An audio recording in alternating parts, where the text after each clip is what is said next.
Premier point, comment l'État mobilise ses moyens face à la mondialisation.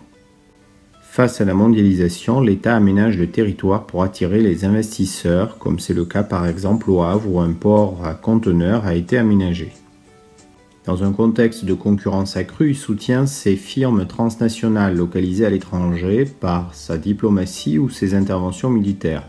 C'est le cas par exemple dans le golfe de Guinée, où Total est fortement implanté.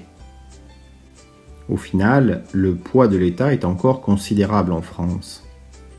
On peut le constater à travers l'augmentation du nombre de fonctionnaires et la part des prélèvements obligatoires, c'est-à-dire les impôts, les taxes, les cotisations sociales dans le PIB.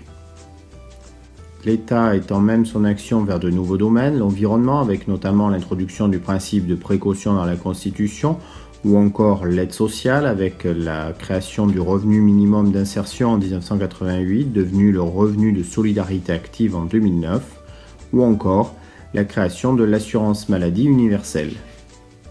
Durant la période, l'État poursuit sa mutation. Sous la présidence de Jacques Chirac, entre 1995 et 2007, cela passe par l'instauration du quinquennat et la poursuite de la décentralisation en 2003, avec de nouvelles compétences données aux collectivités locales. Durant la présidence de Nicolas Sarkozy, la loi de modernisation des institutions renforce les prérogatives du Parlement.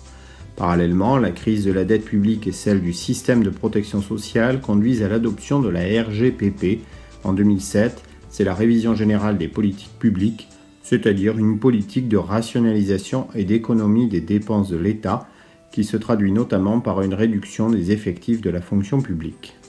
Durant la présidence de François Hollande, la décentralisation se poursuit avec l'acte 3 de la décentralisation, notamment une grande réforme du scrutin dans les collectivités territoriales et une réforme des régions avec la réduction de leur nombre en métropole qui passe de 22 à 13.